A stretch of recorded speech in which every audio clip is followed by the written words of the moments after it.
Before we get started, let me just tell you, I get it. I'm a fucking weirdo. I'll tell you why I said that a little later, but just now, know that I know.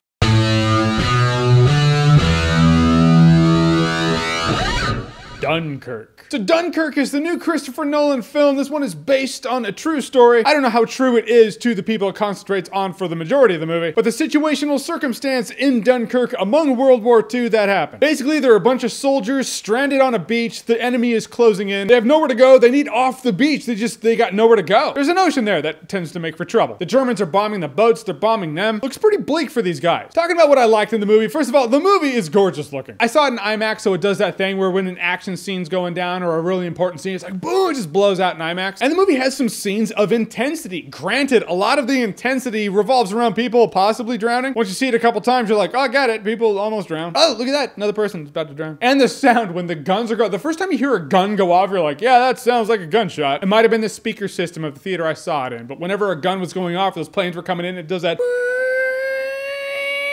That sound effect, you know, they're like dragons in the air. The scary stuff. And it does make you feel like you are there. It's not like a glorified action spectacle. This movie is very realistic. The fighting is over. They're doing the fish in the barrel thing, but the fighting is, it's not like the first 30 minutes of Saving Private Ryan. However, as much as the movie was visually remarkable, wasn't a huge fan of it. I don't know what to say, because the movie doesn't really have characters. It has people in peril. People are in this movie. Characters though? No, not really. I cannot tell you a name of a person in this movie. I'm pretty sure they address the names. A lot of average looking white dudes with dark hair. There's a blonde dude though. So in a lot of scenes, I'm like, are you the same guys that, I think you might be. Not a lot of talking in this movie. That wouldn't be a problem. And granted, not a lot of dialogue does force you to look at other elements in the movie. Forces you to use your ears for your surroundings, use your eyes more. And I totally get that. And that's an interesting direction to take a movie. However, more dialogue would allow you to tell me more about the characters and why I should give a shit. Not that I don't give a shit about the situation being based on a true story. However, this true story is wrapped up. It's in a box called a movie. At that point, you need characters to grab onto, and I just didn't grab onto any of these characters. I know nothing about them. Do they have wives at home? I don't know. Do they have a girlfriend? Do they have brothers? No idea. Are they serial killers? They fucking could be. I couldn't tell you.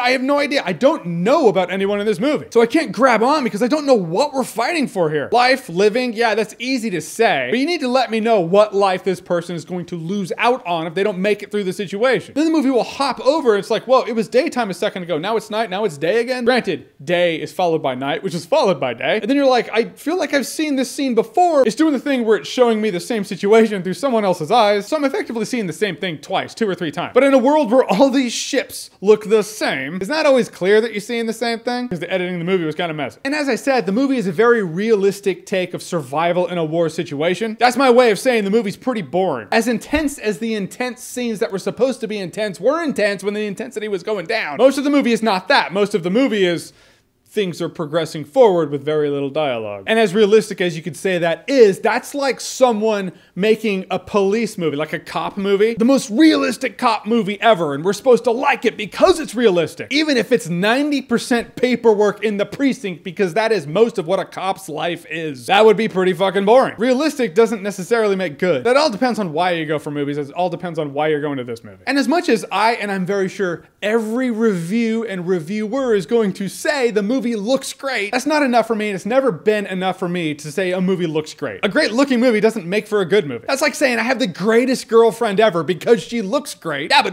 what else? Like, tell me about her. Tell me about her past, her hopes, her dreams. What's in there? And if I can't tell you, that means I have a pretty boring girlfriend. Guys, in the end, this is one of those moments we have to understand why we are here, and we have to be okay with that. Are you here to hear me validate your opinion on a movie, or at least validate what you hope a movie is going to be? Or are you here to hear my honest opinion on a movie? And am I here to see validation in the comments section? Or am I here to give you my honest opinion on a movie? Hopefully it's the honest opinion one, because that's all I can give you, and that's what this is. Dunkirk looked great. It had some scenes of intensity that I enjoyed. Mark Rylance completely stands out in the movie. He's the one I actually was like, oh, you kind of have a story. But in the end, the movie was slow. It was very ambitious, but very unfocused. That's why in the beginning of this video, I said, I get it, I'm a fucking weirdo. Because apparently I'm supposed to love this movie. And when you're a small movie reviewer in 2009 starting out on YouTube, people tend to like it when you go against Rotten Tomatoes and go against the critic. But when you get a bit of a following, it starts to piss people off. So we'll see what happens. All right, guys, so Dunkirk, have you seen it? What did you think about it? Whatever you thought, comment below, let me know. And as always, if you like what you've seen here and you want to see more, click right here to see more.